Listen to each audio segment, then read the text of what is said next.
Hello, everyone. Welcome to the Quiver Podcast. We have a special episode for you today. I'm Kiko, joined today by Brian. Say hi. Hi. And Vic. Hi. Special episode today because we're joined by a good friend of the podcast, Coach Alvin Ocampo of the DLCU men's and women's football team. Welcome, Coach. Welcome back. Good evening. Kamusta, Coach? Your season starts on Sunday against Ateneo. But before going into that, Coach, kasi naka-video tayo, baka first time makita ng mga seven viewers namin yung mukha mo, Coach. So, give us a bit of background, Coach. Si Coach Alvin, since homegrown yan sa lista. Coach, tell our audience a bit about yourself, yung background mo.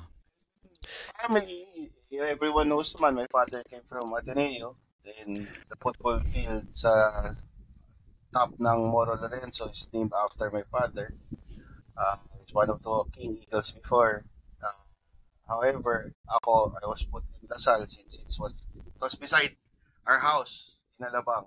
So Lasal Sobel ako throughout my school until I finished my secondary with them. Then eventually went to Lasal. So through and through Lasal ako nagtapos. So yun.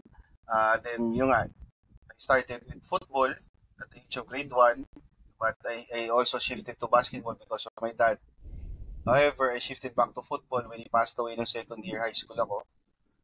Then never got a chance to excel na on the first sport I love, which is basketball. So, Buti na lang, Coach. Buti na lang sa ano ka. It turned out well for you, Coach. I did excelling more on football. So, yun, getting prepared a step further than my age group was. Grade 6 ako, I already played for the high school team with Coach Chance. Then, nung college ako, third year high school ako, nasa team B na kami ng TAF. So, we already knew from that day one na diretso kaming Lasal TAF na agad after college. So, yun yung direction namin until such time na syempre graduated, then working, then went back to Lasal to find your purpose. So, syempre, the last time na champion yung men's team was still my time.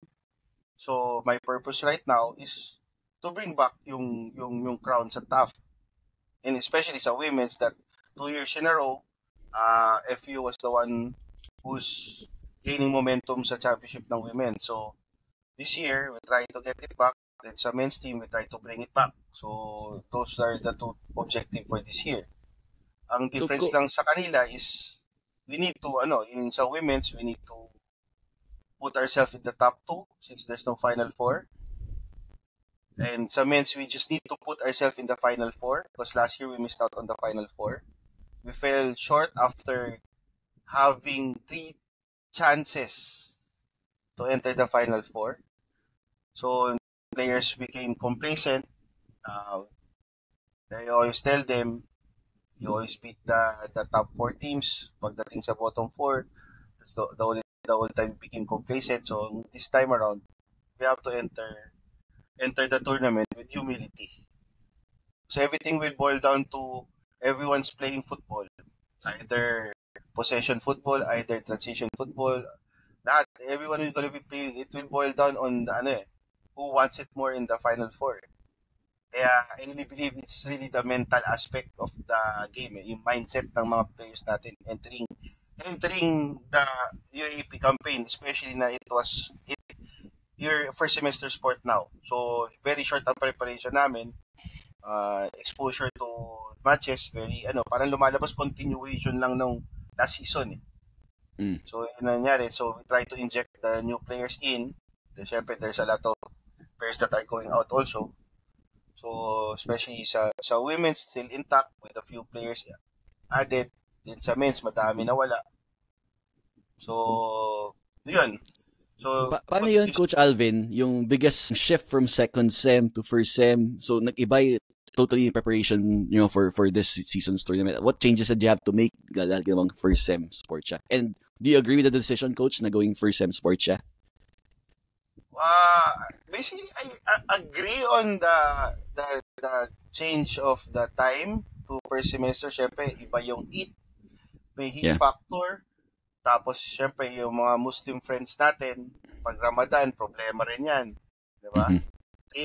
So natatamaan usually sa pag second semester sports. It's a factor but can be adjusted eh. Dahil syempre, all the periodization that you'll do will change eh. Yung dati, may pre-season ka, meron kang in-season. So ngayon, parang bigla ka lang, nag-off-season ka lang ng saglit, pre-season na agad eh. Simula ka agad na kumbaga short ng vacation. Tapos at least now, we'll be able to spend the Christmas and New Year with our family. Masaya yung for the longest time, we'll be able to spend it with them. Pero syempre, football kasi evolves eh. So, kailangan din namin makisabay sa lahat ng tao. Yeah.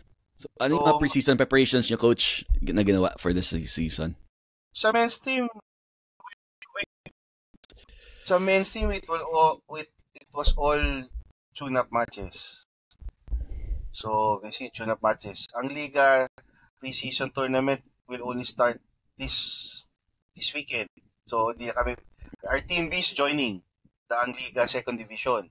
Team B. So, may mga players kami doon that are for next year UAP. Doon na namin nilagay. So, in preparation for that. Then, women's team natin played the pre-season tournament. It was an invitational by Manila Diggers FC. The women's won the plate championship. We were able to qualify kasi sa cup eh. We lost by point system with Diggers sa second for second. So, and those opponents, Coach, sa women's team, for those not familiar, are actually not just college players. Some of them are national team level pa yung iba, di ba? Actually, yung mga club teams natin like ang Kaya FC, para siyang alam mo yung mix ng mga magagaling ng college UAP natin dati. All-star team, nagsama. Mga national team mainstay natin, si Rodriguez, nandun din, alam mo yun? So, lahat ng magagaling na player ng mga schools ng UAP nandun eh. So, even Diggers now, puro national team players. So, it was a good level of games for the women's side. Especially, we have at least 5 to 6 new players who are in the main team natin ngayon sa women's. So, you can tell us, Coach, who are the key players for you for the men's and women's? Any about to watch out for? It would be still the seniors, which is Del Campo, Mendaño, Teves. Yun yung mga key players natin lagi sa every year that has been may impact sa game. Teves will be in a new role right now. She won't be in the forward position, controlling the middle. So there were adjustments made na hinahanapan namin ng strengths sa team. And yun nga, we recruited a center back ngayon na very high ang game understanding. Came from Bohol. First time natin may player from Bohol. Okay. So, he's playing right now. Parang when I see her, na ma-manage siya yung 90 minutes eh. Parang hindi napapagod. Hindi ko alam kung pinapawisan tong bata natin. Mataas ang game understanding eh. Positioning, pati timing eh. Maayos for a center back eh. Yeah. And she's enjoying playing with the team. Anong name na, Coach? Lubiano. Si Mayo. Mm-hmm. And ngayon, first time natin may kambal sa women's. So, wow. Okay. From Negros, from Pastor. Anong pwesto, Coach? Isang kambal, isang midfield, isang depensa. Oh, wow. Okay. Sa gitna o sa gilid? Isang fullback, isang middle. Tapos, meron tayong same height as Mari. Kasing bilis din ni Mari. Bagong player din. So, yung mga na binabantayan namin players since grade 10 sila. So, wow. So long-term recruitment Coach, when it comes to these things. Yeah. Kasi we cannot rely on recommendation of coaches in the provinces eh. Why is that, Coach? Coaches will always say, siyempre love your own yan eh. Ito magaling. So we have to see. We have to check. And especially in the 2 years na grade 10 mo tingnan, tingnan mo pa rin ng grade 11. Kailangan mo din tingnan ng grade 12 dahil may iba na tumitigil yung development. So how does it work, coach? That's a good point. How do you do your scouting? You're here handling 2 teams. I'm sure you have a lot of administrative duties. Si Coach Manji nasa Negros ngayon eh. So, okay. Ang mata namin, siya yung tumutulong sa amin. Then we have a tie-up with Pontevedra. Si Pastor ang tawag namin doon. She handles mga players din doon na women's. So, we coordinate with him. We saw the players playing Batang Pinoy here in Taft where we hosted the Batang Pinoy last year. So, dahan-dahan eh. So, meron kami nakikitang grade 10. Iba nalagay na namin sa high school. Kasi I'm handling Laguna campus also. So, meron tayong 3 girls ngayon. Ang latest natin ngayon, goalkeeper. Because si Jeka will be graduating in 2 years. So, we have to find the next line of goalkeepers. There's one keeper also coming from Kaya. I hope she takes the test. So, I'm in touch with her. So, we have to build yung goalkeeper natin sa women's. Then yun, we hope that our farm schools like Lasal Sobel, Lasal Laguna will produce players like Steph and latest rookie natin ngayon yung Tanghangko, si Danny. Very good forward player. So women's yun yung scenario natin ngayon. We have good sets of new generation players coming in this year and the following years. So, nag-graduate na yung mga Del Campo natin, Tevez natin. Yeah. So, panahon new ng core. Yan eh. So, we have to look for the next generation eh. Yeah. Diba? So what's your outlook, coach, for the women's this season? So for so many years, we've had a hard time getting over that hump na si FEU. How do you see it going this year, and what will it take to finally overcome that FEU team? We haven't won against them, so I think the players are challenged to start the season already because it's still next week and they want to play already. The women's want to play already. They cannot wait to start the campaign. So happen that we're gonna play UST first. So women, so yun, UST is getting to be they improve a lot in the preseason with Coach Marjo. Diba? With Coach Marjo in the helm. So may structure din yung laro nila. So I'm sure they will challenge a lot of teams right now. Ateneo have good recruits right now that will support the other players that were doing well last year. Plus yung isang player nila na si Joyce Semasio will finally be playing this year. So it would be a challenge in campaign this year. Lahat ng teams competitive, coach. Competitive lahat eh. How about on the side? Men's side, coach. How's the outlook there? We lost a lot of players. Then, syempre, we have to rely on some of the senior players. Like, ngayon, si Iko needs to step up. Like Iko, he wished to play another year. Then, I told him, we had a discussion with him na, don't look at yourself in another year with Lasal. Sabi ko, when I remember, when you graduate here, you're, how old? 24? 23, 24, 25? Sabi ko, doon na kayo sa professional. Huli tayo eh. When I always talk with Coach Anto sa men's team, ang always discussion natin is our sport, huli na yung mga bata when they graduate, they're past their mismong prime eh. 19 years old. Yung mga 19 natin ng mga ibang countries nasa professional na. Isipin mo yun, sa Barcelona nga 17 years old, di ba? Yeah. Sa atin, pag mag-pro, nasa 24, 25, pagka-graduate ng college, it's too late eh. That's too late eh. Is that something that has to change in Philippine football, coach? We're in the a youth system? sport eh. Yung limitations natin na may mga rules that are not, shouldn't be applicable to us, and dun lang dapat sa sport na yun. Yeah. Diba? If it's basketball, it's basketball. Doon lang sa sport na yun. miski saan ka pumuntang kanto dito, they're playing basketball eh. Football is not like that eh. We're a developing sport eh.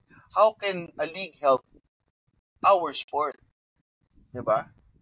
You want a higher level of games? Expose them to higher level of games. Yes. And we won't get it in the UAP only. Only. Because it's our prime tournament. Diba? It's a prime tournament for our age group. Pero, what more yung exposure na makalaro ka sa pro level at that age? You play against alam mo yun, malaking bagay yan eh. Yeah. So say coach, yung mga younger players, UAP is good. UAP is there. It's a good as a college league for the football pyramid, coach. But for the younger age groups, if you can go to a higher level, turn pro or join academies abroad, that should be the pathway.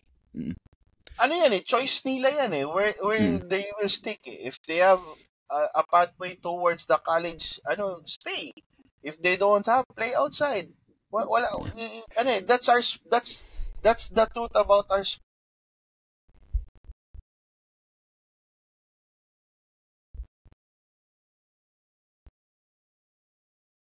Is it the transferees, coach?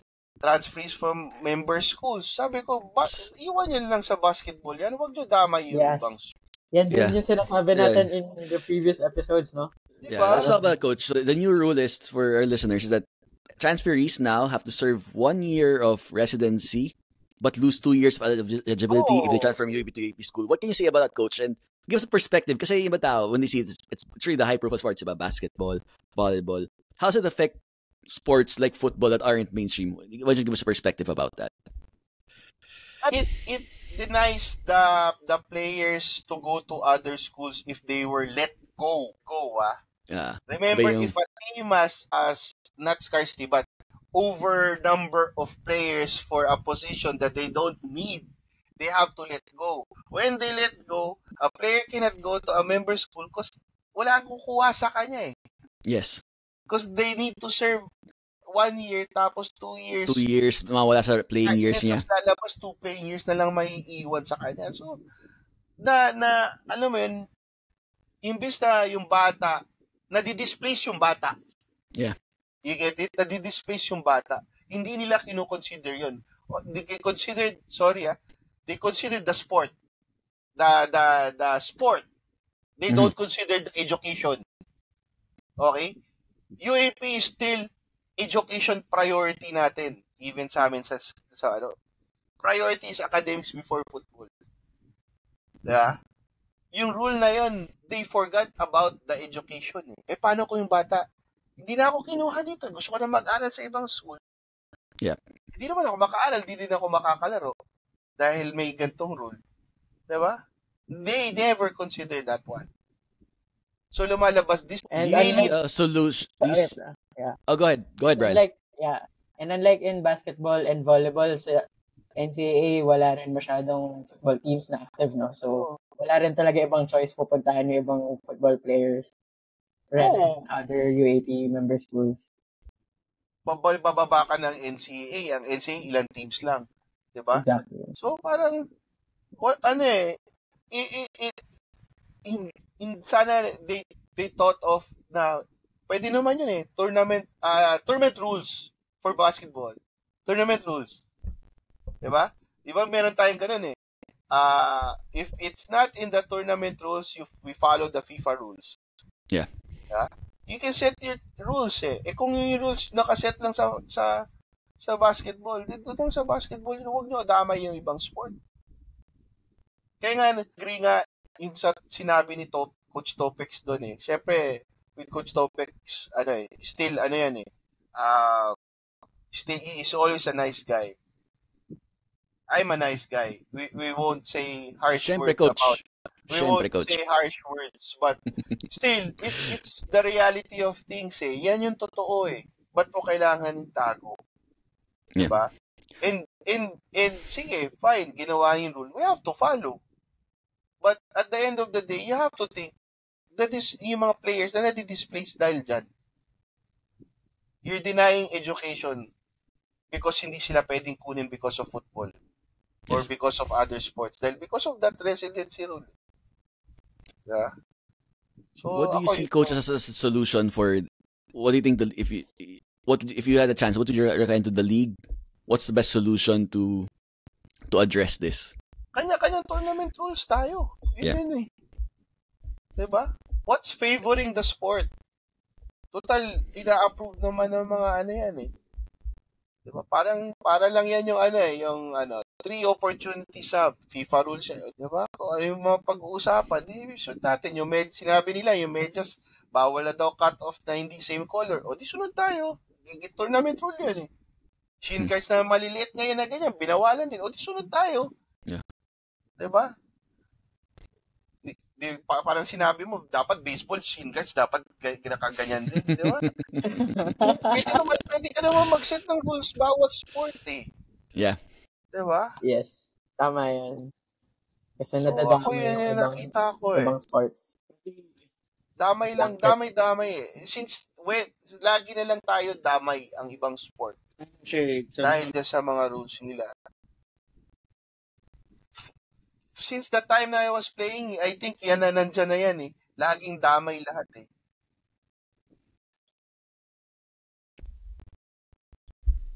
Correct. Oo nga, coach. Nang walang Diba? kalaban-laban, I think actually.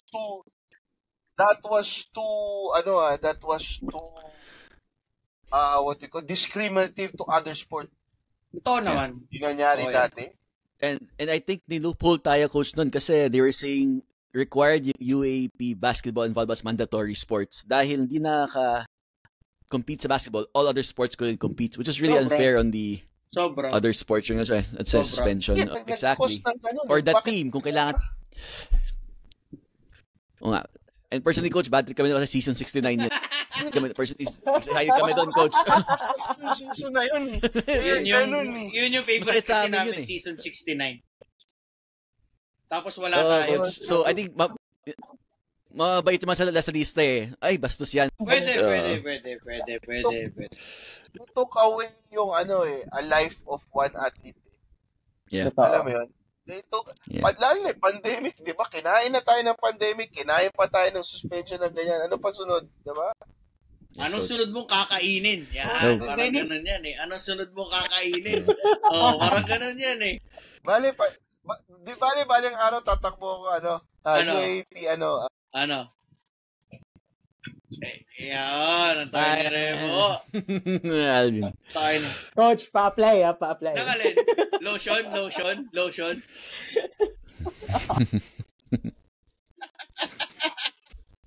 Ako, kidding aside is, sana they make rules, tournament rules on that particular sport. Huwag nila idama yung ibang sport.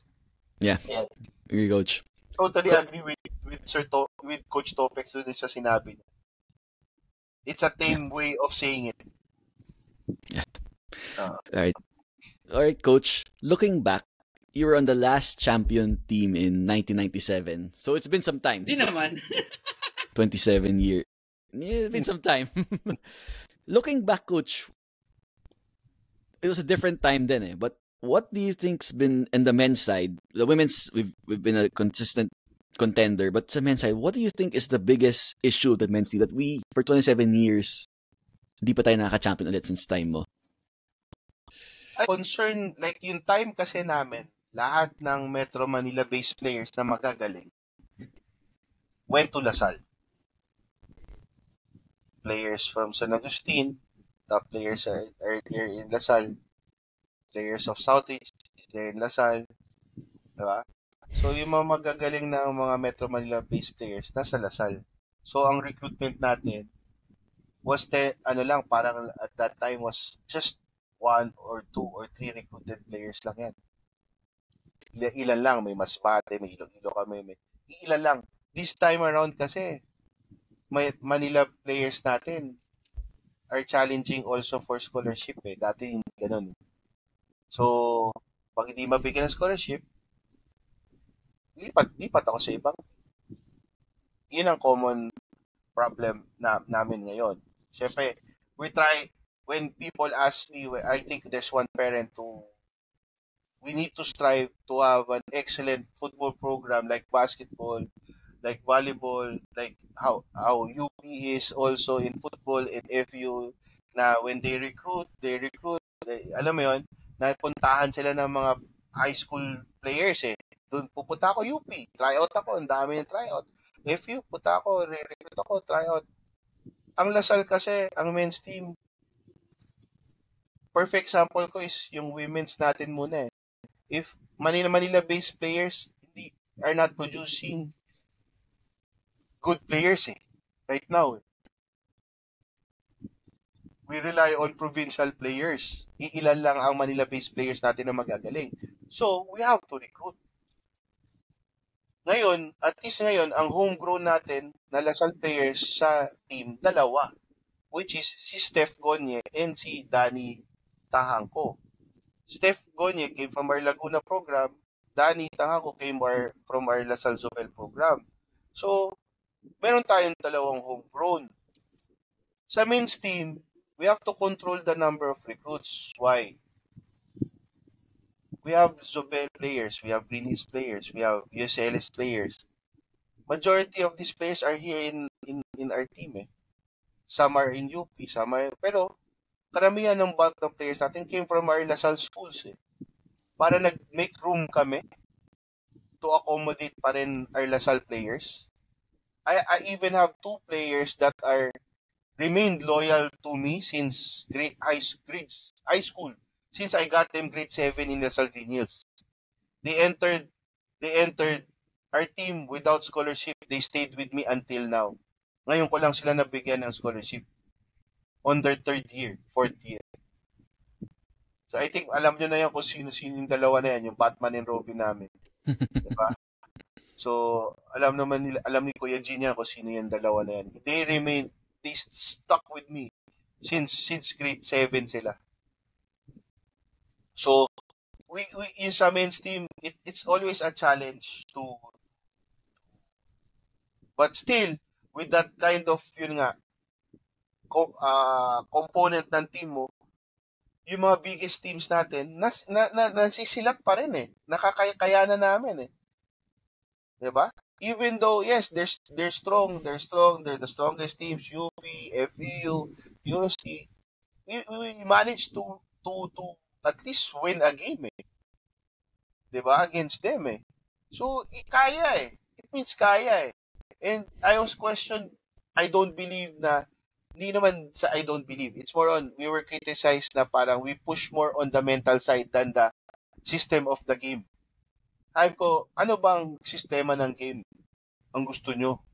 Na gusto nyo makita sa Lasal? Ako, like kami, mga coaches, ang lagi ko yung reiterate, lalo na this year, is really game understanding. You don't need anything else. You don't need a system of play. It's just a structure na balik na mo lang yan. You need players that think. You need players that alam ba ang saan ako, right ba ako, o left pupunta, o gina. You need players like that. Yung nag-iisip. And it all boils down to how we handle already our program sa grassroots. Yeah. Diba? We have to inject them to high level of perception, high level of hindi po yung ability niya, yeah, isipin niya. Kaya nga bilog ang bola. Kaya nga ngayon, we have to enter the tournament with humility. Ang sabi ko sa inyo is, we have to enter that tournament as underdogs. Sabi ko, be humble enough to admit na natalo tayo sa ganito, hindi tayo nakakwalify, tanggapin natin. Wala tayong magawa. Nagpatalo tayo. Nagpatalo tayo sa... We have to move forward. Hindi tayo pwede mag-stick sa yung nangyari sa atin last year. We had 3 chances to enter the Final Four. Remember when you entered the Final Four, bahala na yung Diyos dyan kung gusto tayo manalo. Diba? Ganyan na yan eh. Kung sino na yung magpapakamatay sa bola, kaya bilib ako dun sa bata na yung basindanan ng Sherwin. Yung game ba? Anong game? Yata. Ateneo, yes. Hanggang dulo, never siya tumigil. It was such a waste na he went to FEU. Diba? Na-recruit natin sa Lasal yan. Sayang yan eh. Oh, yeah. Nasa Zubel na yan sa atin. Nasa Zubel na yan, Sherwin. Swap sila ni Bengay as Bob Guerrero usually says So sa you're saying, Coach, meron tayong gap in terms of recruitment compared to the other schools as the biggest dun sa Talaga tayo because we try to control the recruitment. Ako, Yeah. ina-admit ko, we try to control the recruitment because we have to give room to our Lasal schools. Our homegrown. Yeah. Yes. Then if we don't give room to our Lasal schools, it will be like our women. Sige, nasa finals, pero ilan lang ang homegrown natin. So in So terms may of your... effort. Ay, ano yan, Bray? So may conscious effort na at least we have identity na we have players coming up. Parang Bilbao. Parang lang tayo parang Bilbao. ganyan. Chorizo de Bilbao. That naman. So, how does that work, Coach? How do you implement yung mga philosophies nyo at this level to those homegrown talents in the younger age groups? Do you talk with the coaches there or with Right now kasi officials I then? handle Laguna. So this year we always do an orientation with the parents and the kids. So I just finished the presentation sa kanila because I totally revised everything. I took out the traditional way of teaching football, which is what? Turo kami technical. Yan ang turo natin for the day. Ayan ang objective natin. Ito technical. Bukas tactical. O next day technical. Hindi na ganun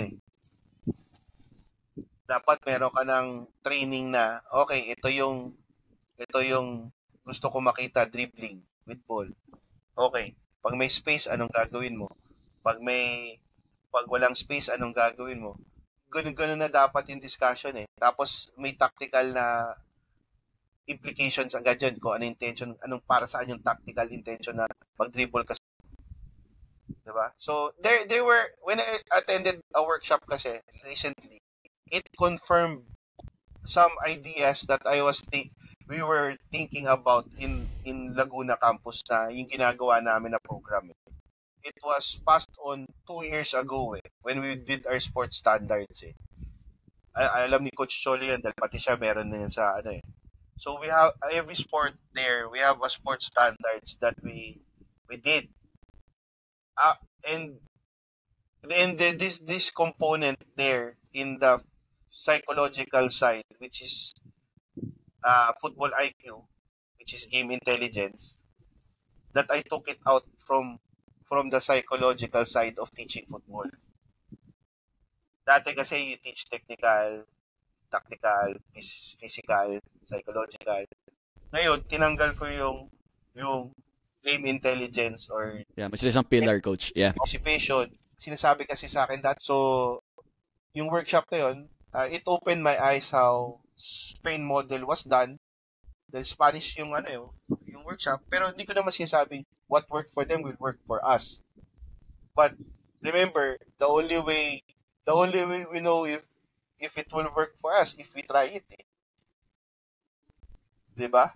And yung notion ko na ito yung nakita ko dati sa football, paano ko ma-differentiate ngayon ang Philippine football sa ibang neighboring countries. Neighboring countries lang ako, hindi ko tinitingnan yung world. Tama naman. Neighboring countries. Doon ko na iniisip na, syempre, don't take it literally when I say you need game intelligence. It's more on yung utak mo magsasabi, paano mo sisipain yung bola. Hindi ko naman sinasabi, sipain mo bola. Sabi ko, you can kick the ball any which way you want. But your mind will always tell you, ano ko dapat sisipain yan. Papasa ba ako ng instep? Papasa ba ako ng inside foot? Utak mo magsasabi niyan lahat Tsaka nandun sa branch na nilagay ko, wala doon sa workshop namin is yung speed of process ng idea, ng decision making Yung pag-process Pero yung paano siya ituro sa bata na open na kailangan daw lagyan ng pressure yung bata or challenge para ma-pressure lumabas yung particular na gusto mong sagot. Kumbaga, diba? Parang ganun yung mga drills dapat. Or dun kami magsa-start. How we do a guided discovery sa mga bata. So, yun, we're about to start it this year with Laguna, and hopefully in the near future it will work. Because meron kaming guinea pig ngayon din. Hindi ko naman sinabing hindi naman guinea pig, but there are a group of kids that we want to see.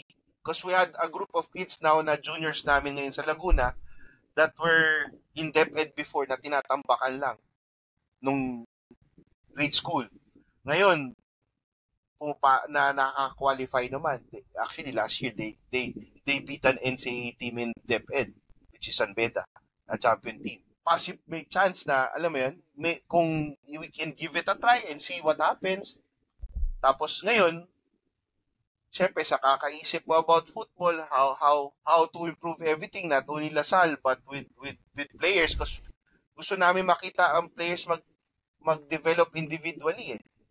So, like when we have a group with my family, with Harvey, when he moved to Cambodia now, na-mention doon, he said he gained 2 kilos on these 3 weeks there, gained another kilo.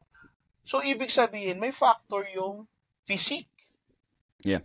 Diba? So, sa performance. So ngayon, halongkat na naman ako ngayon ng nagprint nga ako ng picture ng tinanggal ko na picture ng U19 na Thailand player, Vietnamese player, Singaporean player.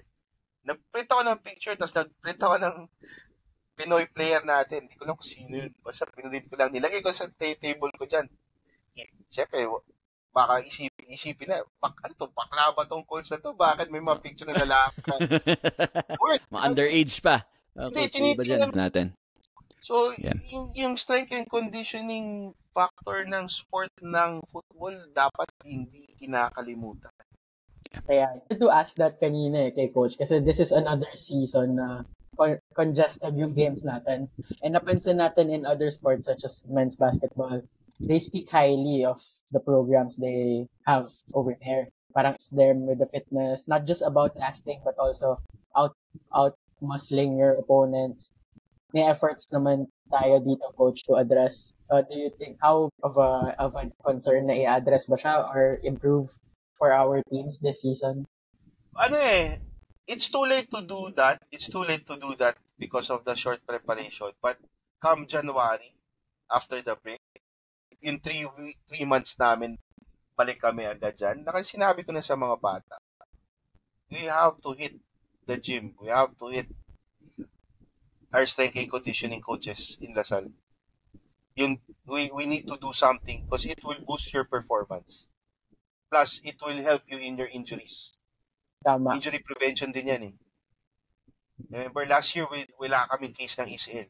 Both teams. Kaming ginawang tama, hindi ko alam . Kailangan namin hima yan . Bakit wala? Ano mo yan?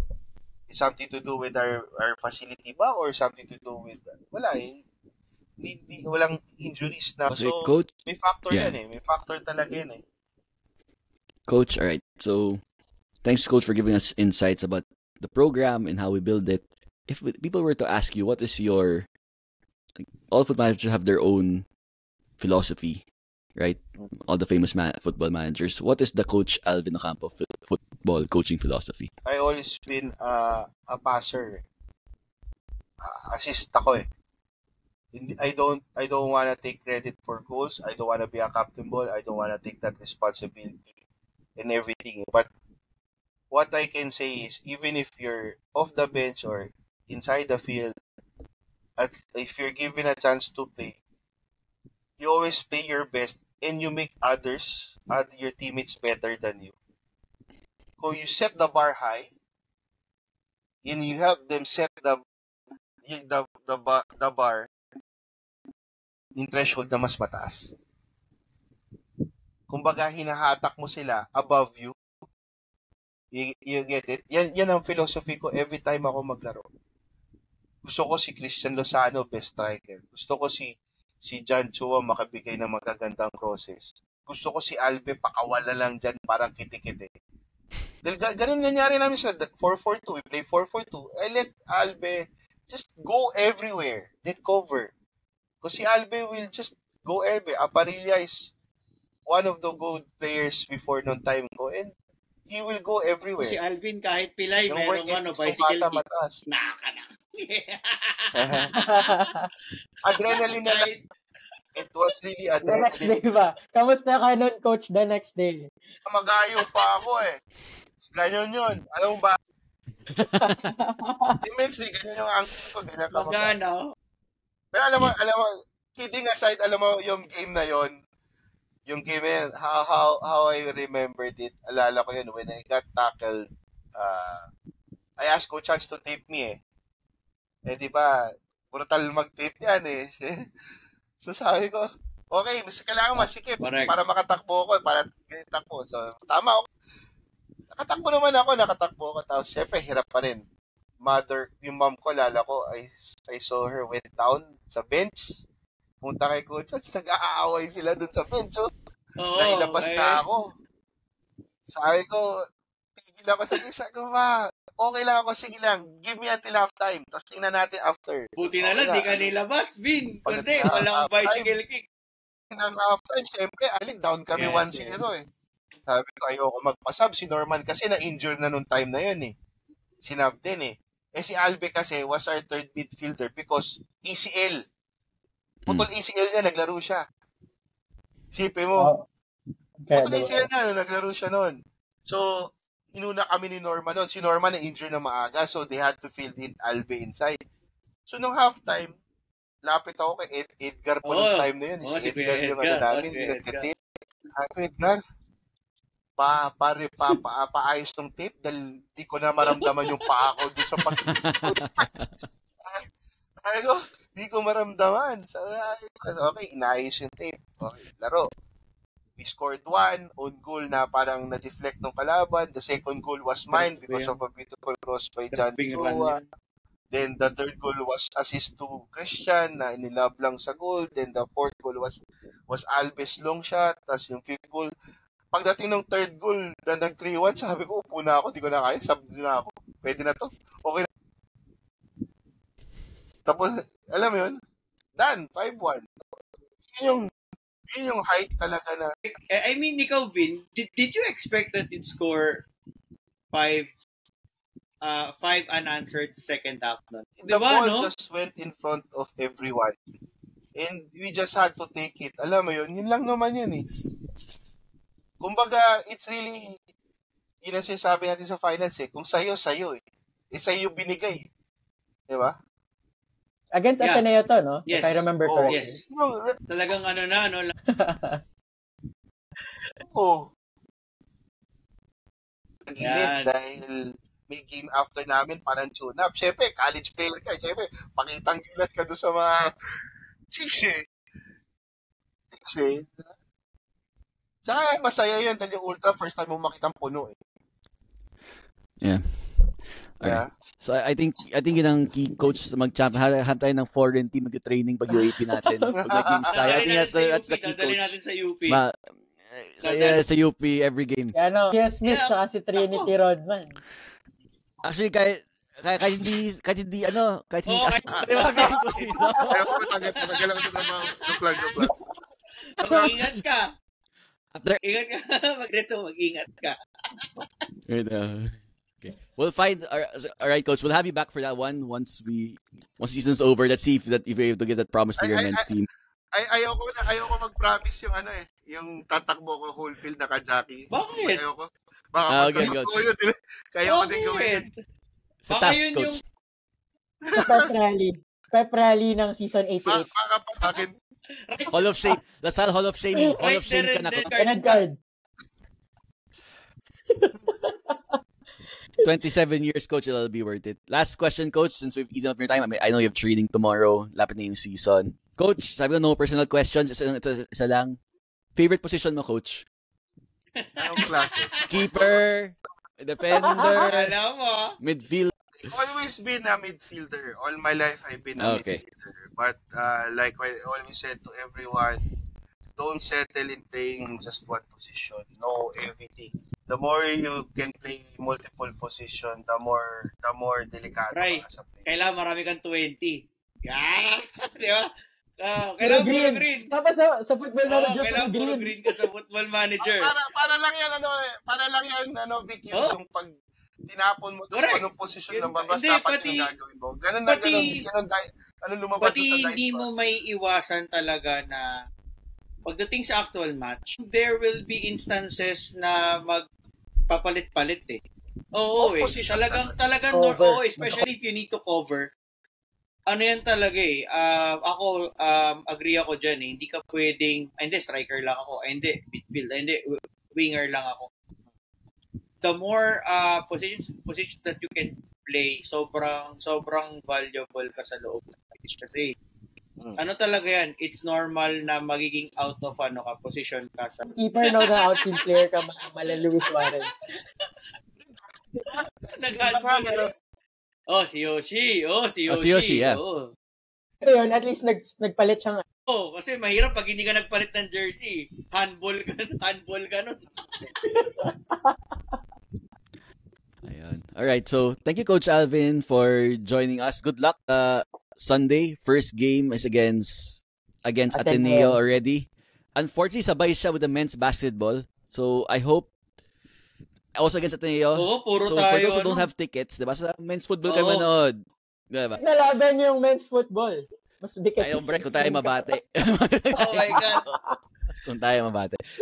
Yan si Brian. Nandiyan pa ba? Nandyan sa back behind the scenes coach. Nandyan sa producer. So, thank you Coach Alvin. Good luck for your next game the entire season. We hope to have you back soon. Hopefully the women's gets back on top. We hope the drought ends for the men's. Thank you Coach Alvin. Thanks for everyone for listening to the Quiver podcast. Si Coach Alvin ready na yan for the season. I'm sure important yung philosophy, strength and conditioning, and nutrition. Kung nutrition yan, kailangan Blue Fire LPG. Kailangan yan. Blue Fire LPG. For all your LPG needs, Blue Fire LPG, the only blue that's right for you. Ayan. Pero sa Sunday, wala namang blue dyan. Walang blue na right for you sa Sunday. Walang blue na right for you. Sa Sunday. Yung nga. Derby Day, it's Derby Day on Sunday. Lahat, no? Lahat. Green-minded. So, good luck, Coach. Thank you again for joining us. We hope to have you back soon. Thanks for always giving us the time.